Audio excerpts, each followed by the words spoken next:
Well, welcome to this morning's podcast, Use It or Lose It, Train for Life. We've got a guest with us today that I'm really excited about, but I won't lie, I'm a bit intimidated too, okay? I don't mind doing that.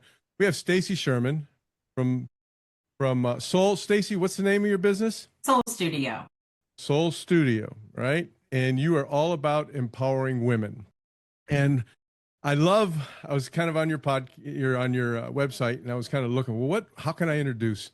And there's accolades I could put out there, but I really love more of your personal statements that kind of describe you. And I love, your superpower, helping women return to the truth of who they are so that they can lead, live, and succeed on their own terms. I really like that. And what you live by, I mean, it's really cool. Just these little bits and pieces kind of give us and can give our audience an insight to who you are. And as you kind of go through the podcast today with Kayla and me kind of on the sidelines, just kind of facilitating this conversation on how to empower women through body and the nervous system.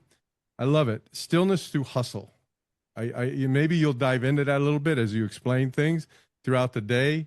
Laughter as medicine. I think, gosh, you put a smile on a person's face and everything changes when you see an person smile. So that laughter, I think, is absolutely huge. Long morning walks. I think Kayla would love that, right? You probably talk about that too in your relationship. Peace in her truth. You said my, but I'm just kind of reformatting it today. Peace through her truth. Being in the moment. I love that. I think so much we look back, we look forward, we look back and regret, we look forward and anticipate. And if we could just stay in this moment, how life can really be different. And unafraid to be me. I really, really, like that. So as we get into the conversation today about empowering women through the body and nervous system, I just want to say I'm just here for the ride, okay? Don't pick on me. I'm not going to mansplain anything. You caught me like with this nervous energy, or I guess Stacey, you kind of put me on the spot, and Kayla was just up there laughing, about how here's his. Help me get out of this right now, Stacey. Help me get out. I mean, what's my role today?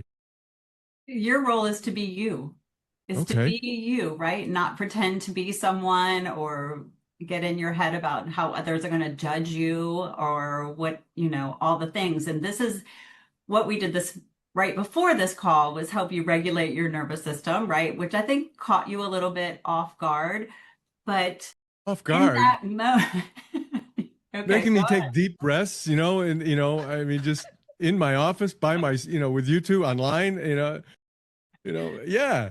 Yes. But I mean, I find, and I think this is why today's conversation is going to be so insightful from both Kayla and you. I mean, Kayla's always calling me out on stuff, and you knew me for 30 seconds, not even 30 seconds, and you already, put me on the spot and called me out and said, "Look, stop deflecting, own yourself, be you." And man, if Yes. you can do that in 30 seconds, I can't imagine what we're gonna, the impact we can have on our audience today between the two of you on how we can really, really empower women. And I want to say this before we do get into it is as people, well, they're not going to be able to hear this when they go to the site and they see the name, the topic of today, empowering women through the body and the nervous system.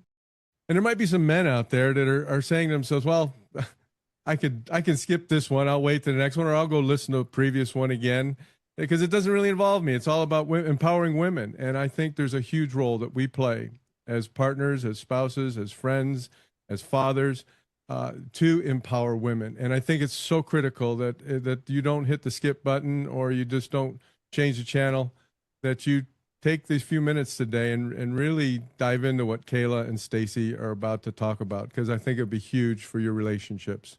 Would that be a fair statement? Fair. Absolutely. All right. Well, I'm going to just kind of tee this up. Kayla, you work with a lot of women in the gym. You help them with their physical body. You see women every day that come in with pressure, with strain, with mindset, with, and you use you use the body to kind of help them gain trust, gain confidence, gain clarity. Stacey, you're all about the mind and the nervous system and helping women just realize the power that they have within them and how they can be me on their own terms. So the conversation today is just about blending the two. How can we blend these two things, that physical body and that powerful mind and nervous system that we have, to empower women to be the person that they can truly become? So let's start. I love this word. I mean, because it's a tough word at times, and that is just trust, right? It's trusting in yourself. So how? Okay, I see. This is Stacey. You can call me out again, right? Here, I'm going to make a statement. It's not my statement. I just want everybody to know. Okay, it's not my statement, but it is a statement. But many women do trust. Struggle to trust themselves. All right, trusting their body, trusting their decisions, their intuition. So how do each of you help women, and one can just take the lead here and follow the other, but how do each of you help women rebuild that self-trust within themselves? Go first. I was going to say, who's going first? I'll go first. Okay. Well, we get a lot of women in that, they say the same things of they've tried everything and nothing works, or maybe they lack trust in us because they think that what has been tried in the past doesn't work, so what's going to make us work? And I think that that's the first step in our consult, is to gain a little bit of trust in us. But then in their programming, that's the very first step. So before we do anything in their programming, it's just to get them little glimpses of self-trust. So whether it's a weight lifted or whether it's a time that we give them, because then we can build from that. Because if we just give them, there's a lot of times I know that someone can do something. I said this in the gym yesterday. I was like, if everybody had as much confidence in themselves as I have in them, we would have studs in the gym. But they don't yet. So it's like just building a program that gives them the little pieces of it, so then we can build a solid foundation of their body, trusting their body, so that they can perform bigger tasks, heavier weight down the road. And then what we often see is it transforms their life also. So it transfers into their life, into other things, because the self-trust was built through their body in the gym. Love that. Yeah, I love that too. And in the work that I do and with mindset and the nervous system regulation, is the first step is to slow women down. A lot of women that come to me that I work with have been operating in a survival mode, which means they're pushing, they're grinding, they're hustling, and they've disconnected from their body altogether. And I call those like neck uppers. So they ignore all the signals, all the internal little, bleeps that go off that tell you that something is not right, something is wrong. Don't do that. They ignore that so they can just push harder and harder. And there is no trust because they just keep pushing. The results, they're burnt out, they're blowing their life up, they're overwhelmed, they're like 1 second away from throwing in the towel. So if you slow down and you start to listen to your internal signals that you have, they're there. We all have them. We trust and intuition live in our body, but we're cut off from it. We all have them, but when we slow down, which is total opposite of what an ambitious woman thinks she needs to do, but slowing down, you start to listen to those signals, and then over time, you have the data of I can trust myself. I slowed down long enough to listen to, oh, that doesn't feel right. I'm not going to do that, regardless of what the world is telling you to do. There's so much out there, so many voices, so many opinions, right? And they're coming at us so quickly. But the right way, the way to trust is your way, your Yeah. intuitive way. Yeah, that's talk to me a little bit, Bo, though, about when you say nervous system, what do you mean? So if our audience is sitting out there and they say, okay, she's talking about my nervous system, what do you actually mean by that? Well, what I mean is our nervous system has several states like fight or flight, freeze, fawn, and then we have this beautiful rest and digest, right? Okay. We're supposed to spend most of our time in rest and digest, parasympathetic. But we are built for survival biologically. So we get tapped into the sympathetic nervous system, which is fight or flight. So we could survive. We're wired for survival. But now we're not being chased by mountain lions or whatever, foraging for our food. We're opening an email, and that email will activate our fight or flight, which truly our heart starts to beat faster, blood goes to our extremities, right? And we need that. We need that if we're training, like I know Kayla trains, right, to participate in these competitions. She, participates. We need to be able to activate that, but it's not supposed to be our normal state. Got Rest it. and digest is. Got it. Kayla, I got to believe, that fight or flight enters into an individual's mind when they're, maybe lying on that that dumbbell bench press, or they're attempting to maybe pick that bar up off the ground, and they're questioning, should I fight through this or should I back off? What do you think? Yeah. Well, I think what comes to my mind is, so I feel like the type of clientele that we have are very similar to the types of people that Stacey work with. So we have a lot of high achieving women. And what I notice in myself also is that they have no problem pushing in the gym. So we see this all the time with our go-getters. They have no problem getting there at 5 a.m. every day and going to work for the rest of the day. But that's why I wanted to bring her on this call, is because it's not a matter of pushing. Like, they know how to push in the gym. They aren't understanding how to recover properly. Got it. All they know is go, go, go. And so I think that this message is for those women, those high achievers that we have, that just to let them almost know, and this is kind of what comes in my brain, is like that it's okay. Like, you don't have to be on high alert all the time. You don't have to be lifting heavier than you did last week every single week. You don't have to. It's okay if you do miss a workout. I think that this message is a lot for those people. I mean, granted, there are people on the other side that probably could push a little bit harder. But I think that this message is more for those that just have the acceptance of slowing down and recovering and resting, and that they don't have to be go, go, go all the time. So that rest and digest in the gym as well as just in life, and not listening to the world, and moving at the world's pace, that they truly can figure out what their pace is, and get comfortable in that. I've heard this story once or twice. It's brief, but a pilot can get in a plane and program that plane in LAX to fly to New York City to LaGuardia. And if that pilot is 1 degree off in their programming, just 1 degree off in their programming, that plane will land in Dulles. Well, I don't know how many miles that is, but it's far off the target. So I'm a big proponent of this, and I just love to hear from each of you how small change. I sometimes I think when people are at if they've hit rock bottom or whatever they might be, and they may be here in their life, they want to go all the way here in one day and get it all fixed. But the power of making small change over time, how does that work in your business? How do you help people understand that, Stacey?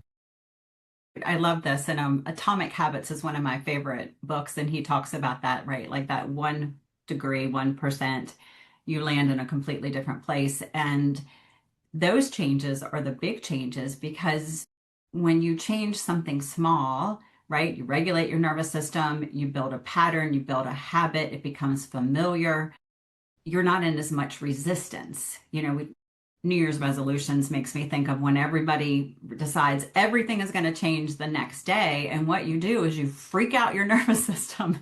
Your nervous system is always looking for familiar. So those powerful small changes are the ones that stick and stay. They're the ones that last. They're the ones that build over time and put your life in a completely different spot. So again, I always hesitate to say slow down and trust yourself because I know high achieving women, when you tell them to slow down, and I'm sure Kayla felt this way when we first started working together, it's She like, did. slow She down. did. She's like, what the hell? No, I got to get there faster, right? Strategy, goals, let's go, let's go.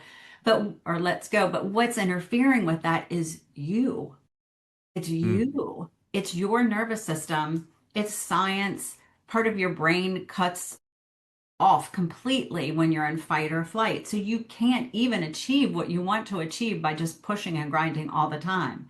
So just learning to slow down a couple times a day and taking a breath like we did when we first started this call, it's like it brings you come back online. You mm. come back, tapped in. So you can make beautiful choices and decisions from clarity and not from survival. I hope I answered your question. I feel like I just got a little rant going on there.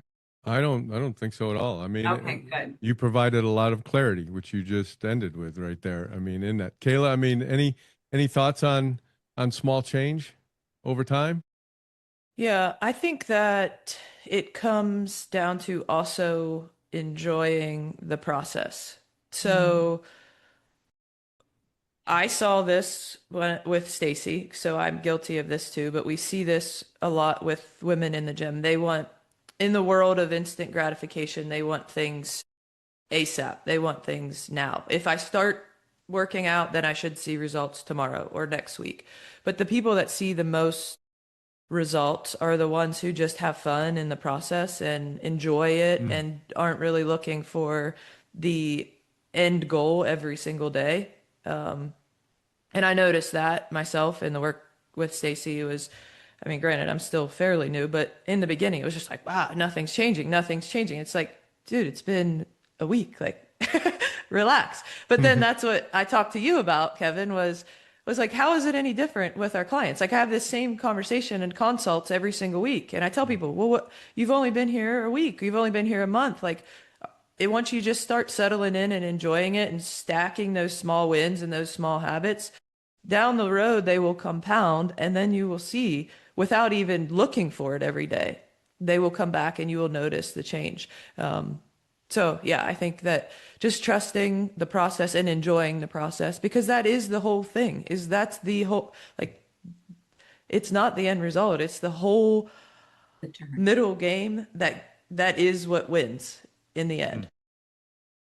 Yeah, Yes. so I'm a big fan of James Clear too and Atomic Habits. I'm also a big fan of Simon Sinek, and he, 15, 20 years ago he wrote this book. It's still there, and it's start with why.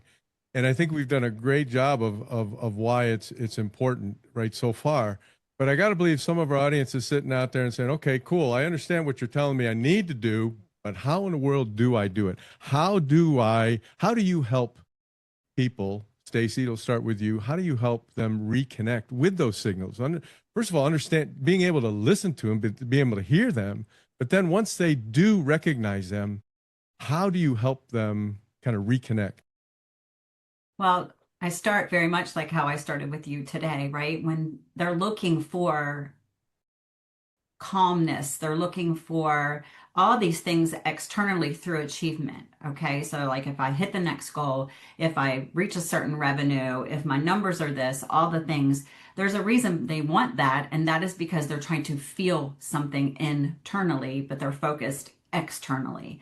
So, when they slow themselves down long enough to actually feel something inside of their body, instantly there's a little bit of data right there, right? Which adds and builds to the trust. So it's slowly having them slow down a little bit so they can feel and they can think. And again, we have so much information coming at us. It all sounds like it's the right way, but your way is the right way. There are so many different ways to build success, so many different methods. They all work. The ones that don't work are the ones that require you to sacrifice yourself. Mm, It's not sustainable, but for some reason we've been conditioned to do that, right? Like work hard, pushed, grind, do all the things, but it's the trust. It's the slowing down and trusting yourself. It's like slowing down to speed yeah. up, slowing Mhm. down to speed up. Yeah, Yeah. it's truly powerful. It is, and I got to believe so. We've got that trust, but now we've got to align our clarity. We've got to become clear on something and the direction that we want to go. We've listened to the signals, we've reconnected with the signals, but we need. I think we need to gain clarity in this world.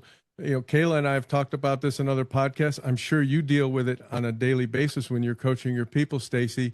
And that is, there is so much information out there, and there are so many experts. I mean, you can doom. What do they call it? Doom scroll. And Yes. there is expert upon expert upon expert with this idea, this strategy, you know, and I gotta believe in fitness and in mental health, we are just freaked out and overwhelmed. How do we help? How do we help establish that clarity so people can listen to that right signal and make the right decision to help them make that small step forward? One of the things that I do when I, or don't do when I work with someone, and Kayla can tell you this, is I don't tell people what to do. My job is to guide you into tapping into your internal clarity because it is there. Kayla and I have very similar goals of success in our businesses. I was going to say fitness goals, but I don't think that's true. I do want to be fit. I do find that working out as a high achiever myself is a beautiful way to help me regulate my nervous system. But it is again, and I feel like a broken record, it's knowing your way is the right way, your way. And that clarity comes from inside of you. We don't need more information. We actually need less information and more time tapped into ourselves, more time spent with ourselves, more time in nature, more time. Kayla and I both have dogs and love spending time with them. When we slow down and tap in, that's where the clarity comes from. That's where the ideas come. I've, read a lot of books. I see everything that's online, but it's when I spend the time by myself. The shower is a place that a lot of people get ideas because they're they're not connected to the outside world, right? It's that inner knowing, and we all have it. We all have it, but we don't slow down long enough to listen to it. And I too, my journey started because I was building unsustainable success. I was on the verge of burning out myself. So I've been exactly where your listeners are, and I know what that feels like. There's another way. Yeah. It's a lot more fun. And when Kayla mentioned enjoyable, like that is the ingredient to building sustainable success. You have to enjoy it. What you're doing, it has to light you up. It has to be fun. If you're just grinding every day, you're just beating yourself up. Your success should not come at the cost of sacrificing yourself. Your Okay, well success should be let's fun. stay there for a second. Let's stay Okay. there for a second. Okay. Sometimes I hear things and I'll go, oh yeah, I gotta. So, okay, I gotta believe. Okay, and in the gym, yes, we've got high achievement and they're willing to do the grind, but it gets hard. It gets hard at times. All right, you know, taking a deep breath, that was hard in front of two people. That was hard. But that's like the simplest thing. But really starting to listen to yourself, maybe even more so talking to yourself rather than listening to yourself as much. Um, but dealing with some of this stuff is hard. How do we do these hard things? How do we do them in the gym? How do we do them in life? I love that. That's such a beautiful question because it's not about like not doing things. It really is about doing hard things and doing hard things over and over again so you build the data. And I just thought about like working out. It's not about like just sitting there and expecting to breathe and be fit, right? Like it is about like doing what you want to do, but it comes from that internal place of knowing this is what I want, right? Like we're not just grinding to grind. We have a goal, we're committed, and it feels good to work hard. It feels good to push yourself out of your comfort zone. It feels good to take the risk. It's exciting to do the thing. And we redefine fear. Fear stops us in our tracks so many times because, resistance uses fear to get us to stop because if we do something different, it feels like that we're going to die. So when you're in the gym and you're about to, up your weight, or you're running and you're in that last leg of your race and you're you're tired, but you know what you're committed to, you know what you want because you're tapped in, you're tuned in. That's where you get your drive from.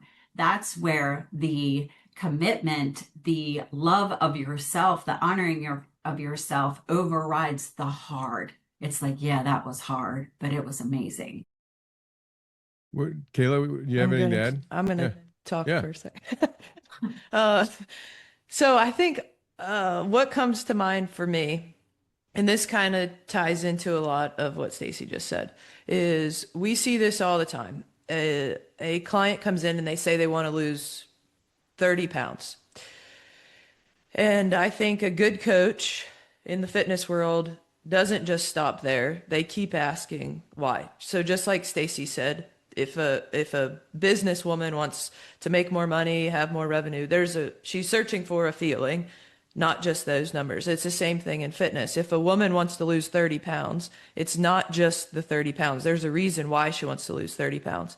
So maybe it's she lacks self-confidence. Potentially there's a relationship issue and she thinks if she loses 30 pounds, she'll feel better about herself. Maybe it's a dad that wants to lose weight because he feels inferior to other dads because he can't play with his kids the way so he's looking for the connection with his kid. That's where the 30 pounds comes from. So I think where people in fitness potentially get it wrong and they're not connected or aligned is they haven't tapped into the actual reason why. They just think, I want to lose 30 pounds because that's what social media tells us. It's all weight loss, weight loss, weight loss. But if they can connect it to the actual why of why they want to lose that weight, I think that's where doing the hard things is easier because they're not just thinking about the weight. They're thinking about this is going to help me play with my kids. This is going to help me be more confident and show up better in my marriage. This is going to help. So those are what align them and make the hard things more enjoyable because it's not surface level anymore. As I listen to both of you talking, because I am a big fan, big proponent of coaching. I believe all of us need. We're not going to. I don't know of a successful person out there that has created the life that they have by themselves. Everybody has someone that's been their mentor or guided them, helped them, asked the right questions. But as we look at this, and I like the term too. I don't like just clarity. It's aligned clarity. I like the way you frame that. Kayla, Stacey. I like the way you guys put that together. But it's easy when you have a coach. And if I'm going somewhere I shouldn't go right now, forgive me. But because I'm sitting here saying to myself, yeah, when you have a coach, the coach, like you did it with me, right? You knew me for 30 seconds, and you already asked me a question that to put me in an uncomfortable but positive in a growth mindset, right, Stacey? You did that in the very beginning. I don't know that I could have done that, had that realization myself. So when we talk about aligned clarity, and you've got people out there, if they choose to come to you, Kayla, absolutely, you're going to ask the right questions. You're going to help them get clarity. Same thing happens with you when they're in your office or they're online and they're engaged with you. You're asking good questions that help them create that clarity. But oftentimes that overwhelmness that I think that's out there. So if there's someone out there that isn't a part of coaching or have someone helping them, how do you help women recognize what aligned clarity means for themselves individually? Well, just like you said, through asking them like a series of questions, like, But is there questions they can ask themselves, right? Is there something that can get them started on this journey? Because sometimes when you're stuck and you don't feel like you can move or get out, you just stay stuck. right. And so there's some questions they can kind of formulate in their own kind of self-talk Yes. that might lead them to maybe reaching out, having a confidence and trust that I need some help. The question is very simple. It's a one word question. It's why, right? When we're working towards something, we're trying to achieve something. I would encourage everyone to say, why? Why do I want to do this? What am I trying to feel? What am I trying to feel? What does this mean? What am I making this mean? So it's a why question. And if I achieve this, right, like what will this mean? What will I feel if I do this? And that helps us uncover and discover what we're really after, which is Kayla's favorite thing to talk about. But we're really after feeling something. It's why we have all the big goals. She said it beautifully when she was talking about like the person who comes and wants to lose the 30 pounds. They don't want to lose the 30 pounds for the sake of just losing the 30 pounds. There's a lot attached to it. There's a lot of meaning, right? It's like conditional. It's like if I do this, then I can, then I will be. It leads so many different places. But when you ask yourself and you get really honest, right? Like, why do I want to do this? Why do I want to achieve this? Then that helps you uncover and discover like the truth of what you're really looking for. And it's not external, it's internal. It's internal. The external will rise and fall with how people applaud for you.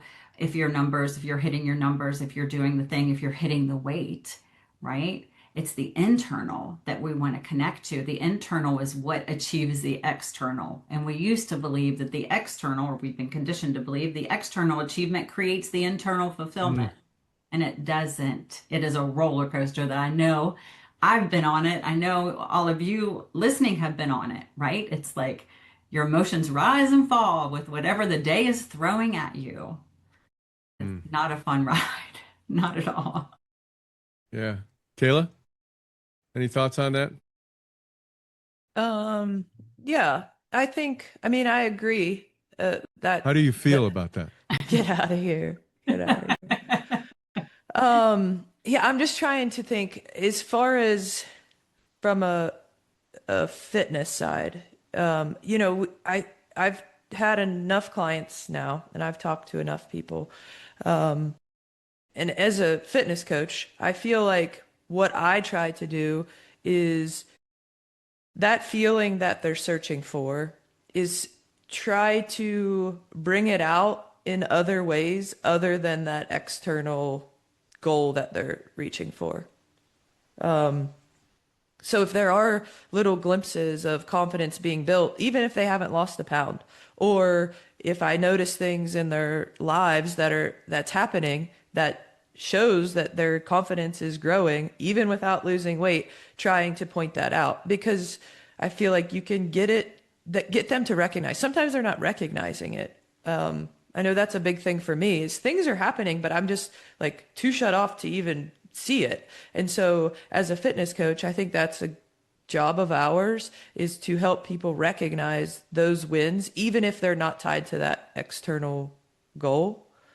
Because ultimately that external goal is trying to get a feeling. And if they can see that feeling, even without reaching that external goal, then it's still a win. I mean, we see it all the time. Like a person, they said they've been with us for, I'm thinking of one client off the top of my head, 6 years, and her goal was to lose 30, 40 pounds when she came in. She's probably lost 10 pounds. But she loves it. She loves it. She's like thriving in life. She feels strong. She's like, because she gained the confidence. It was never about the 30, 40 pounds. And so when I say, oh, you went for a bike ride this weekend, you've never done that before, that should make you feel good. Or, oh, you played whatever with your kid outside, that should make you feel good. You couldn't do that a while ago because those are the things that she actually wants anyway. She just was so tied to losing the weight, she couldn't see that those things were even happening. So confidence, I think, is a big piece of this. We talked about trust, we've talked about gaining clarity, and now we've stepped into this. We want to make changes in our life, and there's going to be maybe setbacks at times, and it'll challenge our confidence. We talk. I don't know, Stacey, if you've heard in that where we're here and we want here.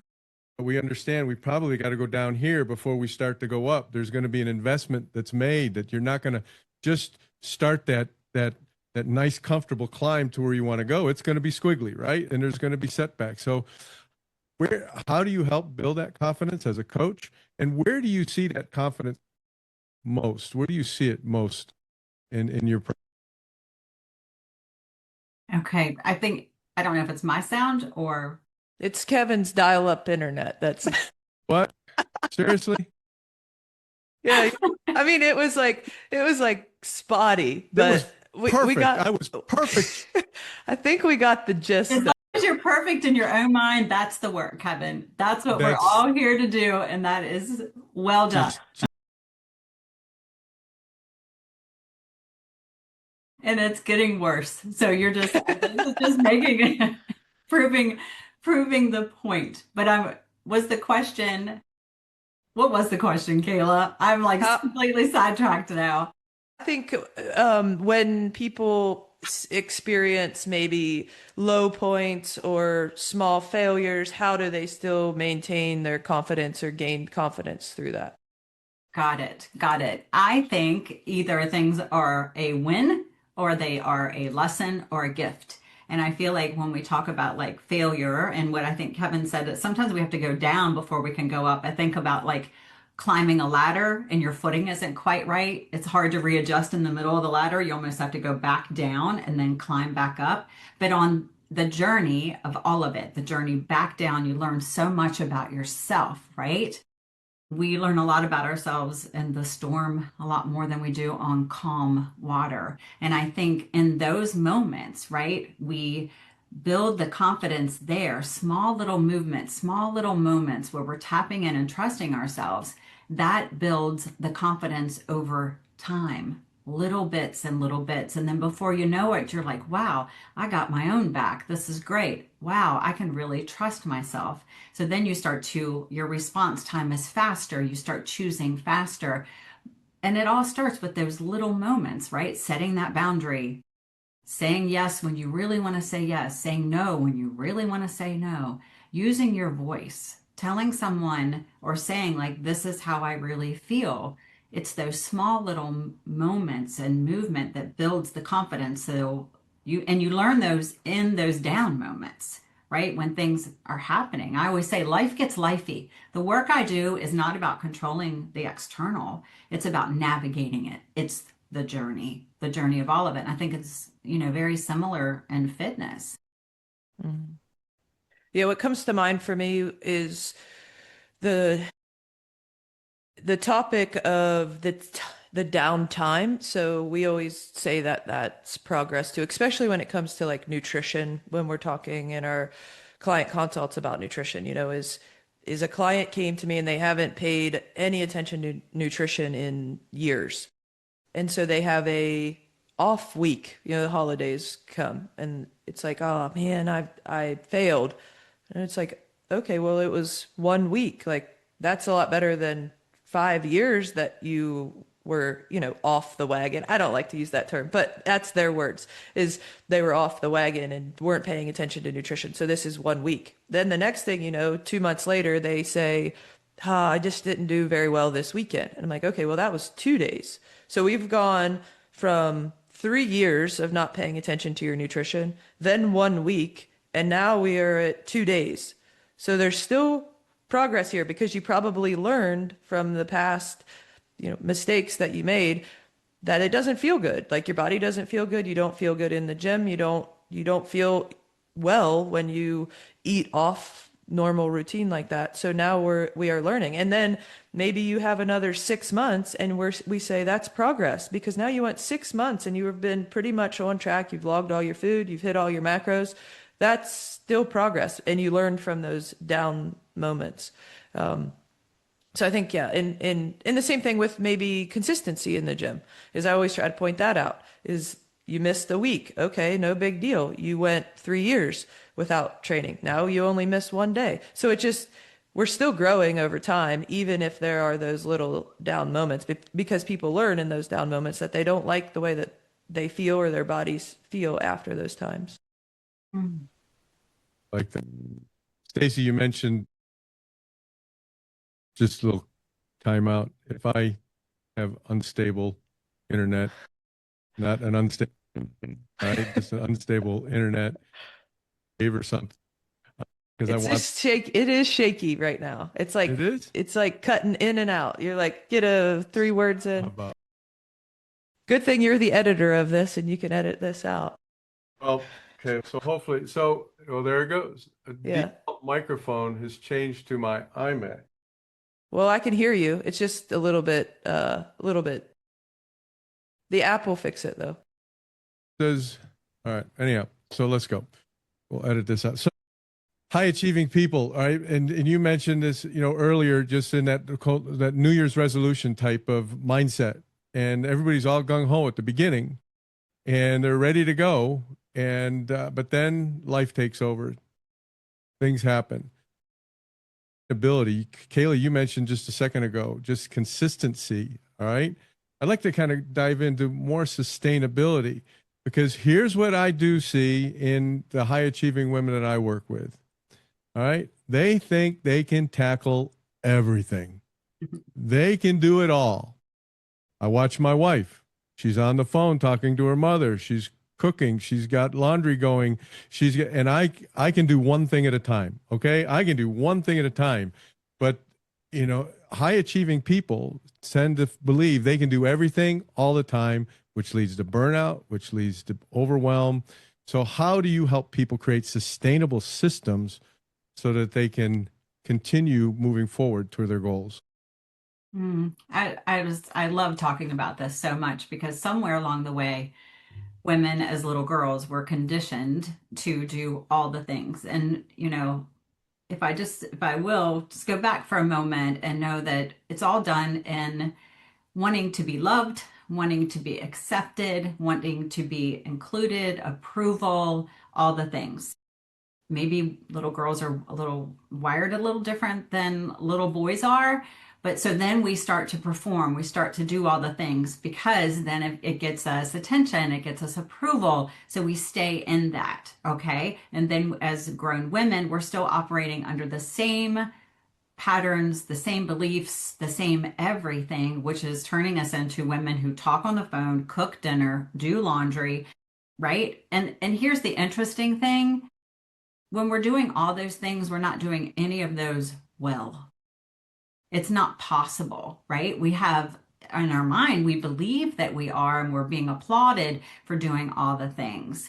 So, before I go forward, this like thought will not leave my mind, so I'm going to talk about it. With when Kayla was talking about people who don't stay on their nutrition plan or whatever, and what I noticed was she helps them drop the shame, the blame, and the judgment. And those three things do not serve you ever, ever. So when we start to honor ourselves more, extend ourselves more grace, more compassion, which is how we build sustainable success, we start telling ourselves we don't have to do all the things. We don't have to be everything to everyone. When we start to have more grace, more compassion for ourselves and honor ourselves and love ourselves, right? That's how we build the sustainable success.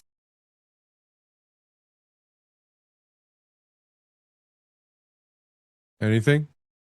Well, I think that to tie into that, it's also about being in fitness, about being realistic into what fits into your lifestyle. So, we often get people that are in the extremes. So similar as Stacey said, but they're extreme dieting, they're extreme fitnessing, they are wanting to go all in. When we can see if you are a high achieving female, there's not time for that. There's not energy or there's not time for that. So it's being honest with yourself of what can you actually do to still move the needle, but kind of getting away from the all in or all out, the extremes of things. And then from a fitness side too is also setting boundaries in a way that keep you aligned with your goals. So a high achieving female, might have dinner plans. Her friends or coworkers are going out to eat or for drinks, and she has to work and she has to take the kid here and there are times where if your goal obviously we coach fitness. So people are trying to be healthier and they're trying to progress their physical abilities. So sometimes that's where the boundaries come in. It is like if your goal is to lose weight or be healthier, potentially going out to eat with friends or coworkers or going out for drinks, that might not be the best thing for you at that point in time, because you can't do everything all at once and still reach your goals. I think it's just, I always ask that question to people is this something that will progress you to your goals? So it could be that going out for drinks and dinner with friends could progress you to what you ultimately want, but it very well may not. And you're just doing it because you feel like you need to do all of the things. So, yeah, I think that being realistic in what you can fit in your life and being honest with what you actually want will help you choose the things and set boundaries to lead you to your goals. So, Stacey, as you hear that, and Kayla brought up the word boundaries, and I'm just curious because when we think about the mind and we think about the nervous system and just understanding how all of that impacts the choices that we make, and we have to choose these boundaries that we create for ourselves. How do you help? And do you have an example of maybe like like a simple boundary that people can kind of incorporate into their life to help them move in the direction they want to move, to recognize who they are and start to live to be that person? Yeah, I want to start by saying that I believe that boundaries are love. Boundaries are love for yourself. Boundaries are love for other people. Boundaries are not like a slammed door in someone's face. Hmm. And I feel like when we start to understand that, then the resistance around it, it kind of eases a little bit, right? And boundaries are really choosing yourself, choosing what is best for you, keeping your eye on the goal, the long term, what feels good to you right now. So I keep going back to it, but the boundary comes from slowing yourself down, tapping into your intuition, right? Like yourself internally. It's not a checklist that's coming externally. When we learn that we are our own guidance system, it's like we are our own GPS. And when we learn that, it is like life gets exponentially easier. Everything elevates because we're in our own little ship, guiding it, heading right towards our goals. And the boundaries are always going to come from honoring yourself. Always. If it doesn't, if you're like, oh, I don't want to do that, you take a breath and you say, no thanks.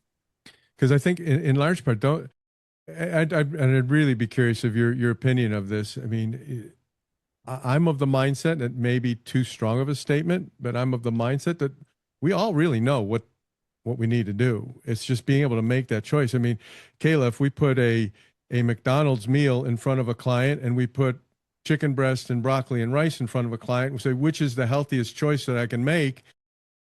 They don't have to be rocket scientists to point to that chicken breast plate, not the McDonald's plate. So, and I think intuitively, do you believe, all right, Stacey, I'm going to come here and Kayla, answer, but do you believe that we really do know what the right thing to do is, but sometimes the influences of the outside world just make us choose something Absolutely. doesn't support ourselves?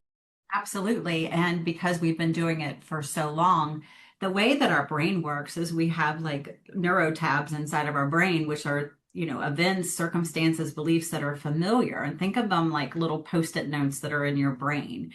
And we have neural pathways that connect that. So the more you do something, the more you hardwire it in, right? Almost like what is it called? Is it Ethernet? I don't know what I'm talking about, but when your Well, computer if is I hard had that dial connected up. right now, I probably wouldn't have the voice that I have, if I was connected through my wire, that Ethernet. Yes, you're right. Okay, so the more you do something, the more you actually imprint it into your brain. Okay, so if you're eating McDonald's, let's use that scenario. You're eating McDonald's every day. It forms a habit. It's like it becomes your default. You don't even have to think about it because you've done it so much.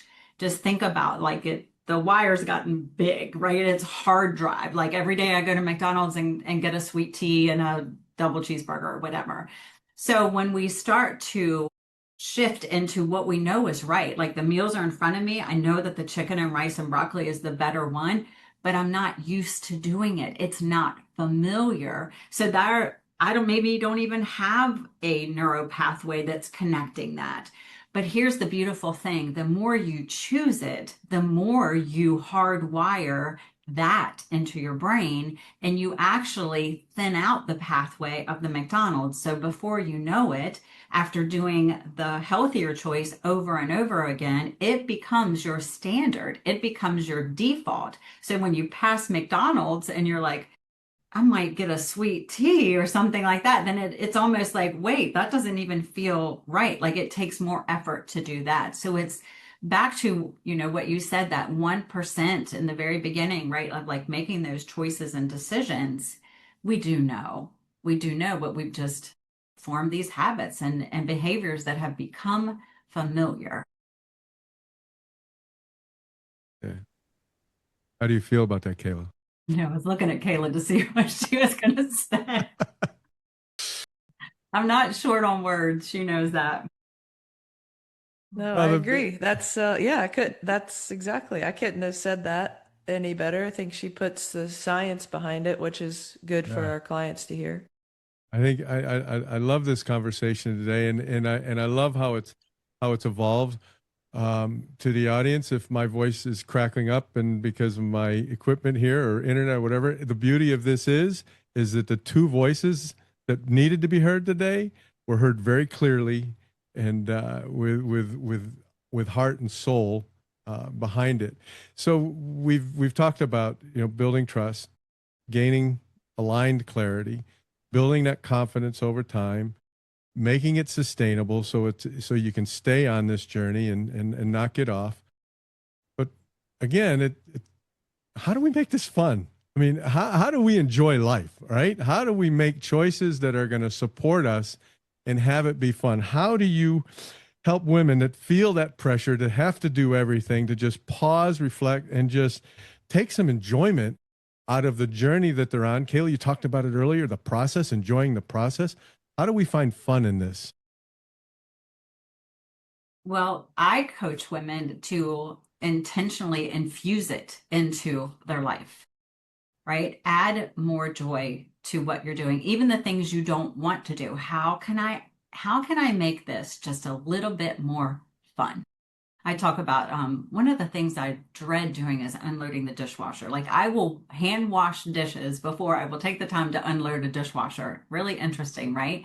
But then I'm like, okay, I see what's happening. It's time to unload the dishwasher. I'll turn some music on. I'll do something that adds more fun, right? Because enjoyment and fulfillment, those are the ingredients to sustainability. So we have to intentionally and consciously choose it, even the worst thing that you're doing, right? Like when people run, they listen to music, right? When you work out hard, you do something to add enjoyment to it. It changes how your nervous system is responding to it, makes it more sustainable. Hmm. I would add too, in the fitness side, would be to connect your fitness to something fun. And so, sometimes it's not always fun in the gym, even though I like to think we have fun in there. But sometimes in your hour workout, you might not have the most fun. But sometimes where the fun can come from is how you connect that or use that outside of the gym.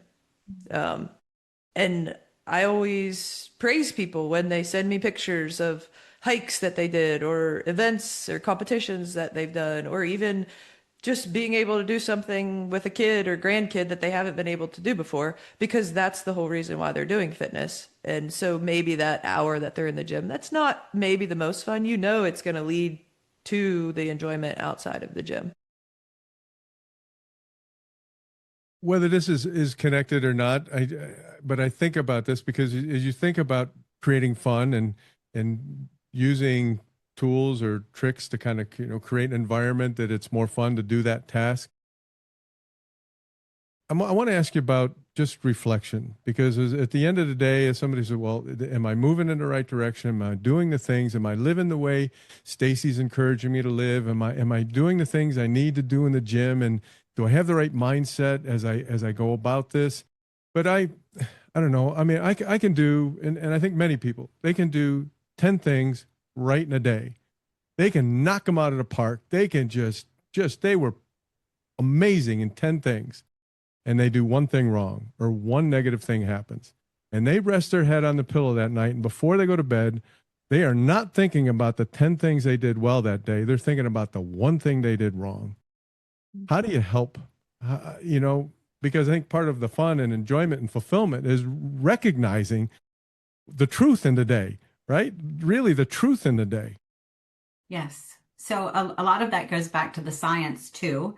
When we were talking about neural pathways, right? Is like the negative is twice as thick when it's wired in because we are wired for survival.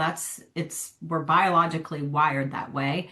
It's the knowing, it's the awareness of a lot of things can go right. The one thing's going to go wrong, and I will biologically focus, right? It's my default to focus on the thing that went wrong so that I can improve it. I'm going to ignore the things that went right because I lived. Okay. So it's slowing down long enough to be aware. The awareness is the key. You cannot change what you're not aware of. So having the awareness, celebrating, like, isn't that interesting? Today, so many things went right. One thing didn't go as planned, and now I'm sitting here ruminating over this one thing. It's having that awareness to pause in that moment and shift intentionally to, okay, I know I'm wired this way. I'm not going to die. I'm really safe. I don't need to focus on that. I'm going to focus on, and it's one of the practices that we do when you work with me, you have a nighttime routine of reflecting on what went right, like the yay me's and the gratitude and why you're grateful for something. That helps wire those stronger into your brain.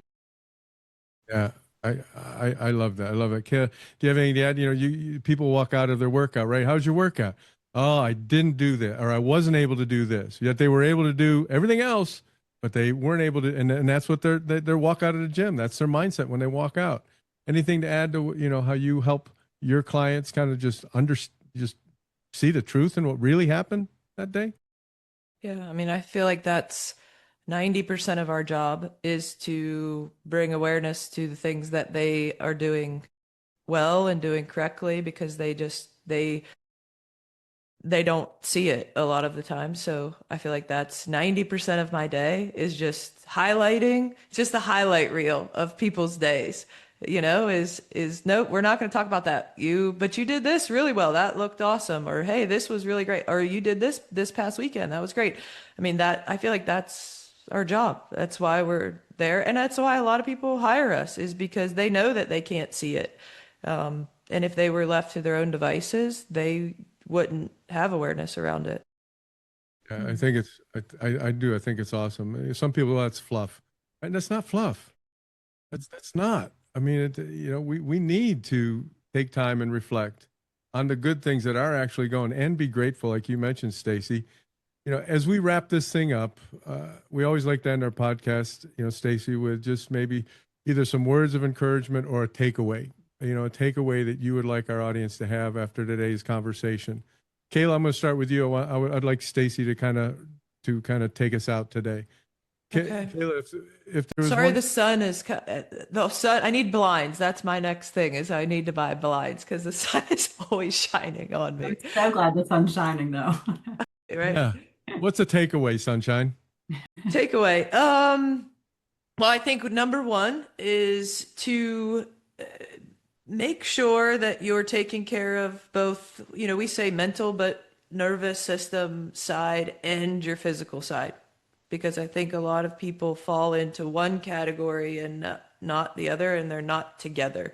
And so I think that would be number one. And that comes from my own advice because I feel like I fell into one category without the other. So, and then I think just the topic that we just talked about is in the work that I do with Stacey, I noticed probably the biggest difference I noticed, and Kevin, I talked to you about this, was when I stopped focusing on the negative, it seemed like there wasn't as much negative happening.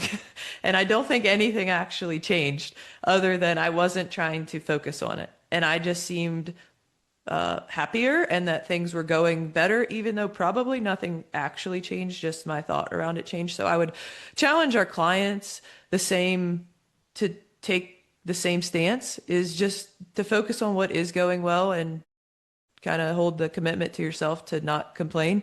And not only focusing on the negative, because things will show up that you didn't have time or space to notice before. I love that. I do. We've talked about this before. I mean, it might have been even the last podcast. I said before skiing down, especially you skiing down a hill, right? You're such the confident skier that you are. And if you're all worried, if you're just worried about the trees and you're staring at the trees, guess what where you're gonna go? You're gonna go right into the trees. You gotta look beyond the trees and helping people do that. I think you do a great job every day in the gym. Stacey, what's a takeaway that you'd like our audience to have today? Yeah, well, there's two actually. The first one will go back to the coaching, which you mentioned, Kevin, and we all need someone to help us see the unseen.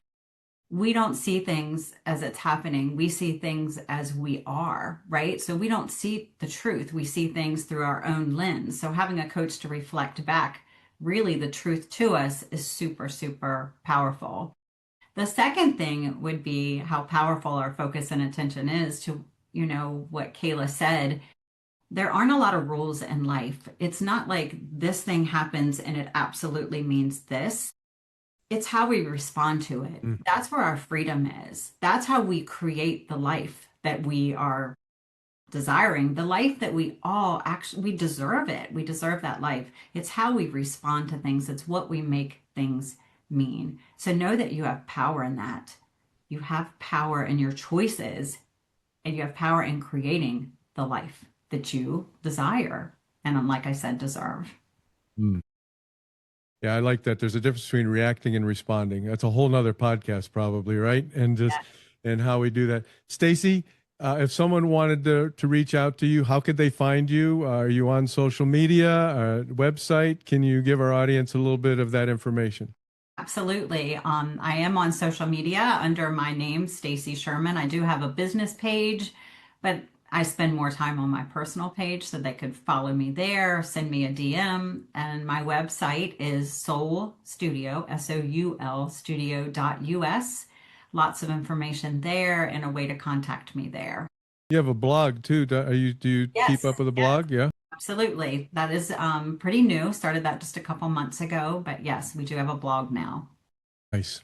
Yep, Very it's on good. the web. You can access that on the website. Nice. Very good. Well, I made it through this conversation. All right. Well done. Unscathed. Kevin's going to be your first male client. Actually, I do work with men. I don't advertise it as much, but you would be surprised if the women who refer their husbands or the males in their life to me. We Yeah. need it. Freaking men need it. All right. Because they don't have, I mean, women used to not have the outlets that they do now, but men really don't, right? Like they've been told to suck it up, to not have feelings and not have emotions. And man, what a different world it would be if more Oh, people had that grandfather energy. yeah, that grandfather energy. Problem is I had this grandfather energy long before I was a grandfather. So my I don't daughter, see that as a problem. I don't either. I really don't, man. I watched Gladiator, right? As manly of all manly movies, Gladiator, and when Marcus died, I'm sitting there weeping, going, "What in the hell is going on here? Why do you have to die?" Right? My daughter makes fun of me when I watch a movie, and she's, "Dad's crying again, Mom." So I have no problem whatsoever. Good. Good for you. Yeah, but okay, all my male clients are gonna now ask to work with Kayla. All right. We Oh, all need anyways, to. Emotion is energy in motion. It's meant to be expressed. The that's world great. would be a whole different place if we stopped suppressing it.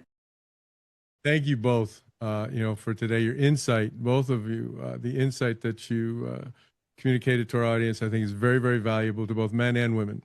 And I really believe that if we can find that inner self that we know is there, Yes. then we can bring that out. We can all be a lot happier and more fulfilled and really enjoy life. So, thank you. Thank you. Thank you. Stay on. I'll edit this out. Just stay on. I'm going to stop recording. I'll edit that part out though. Okay. Actually, I have to go. I have a 10 Okay. o'clock client and I just glanced up. So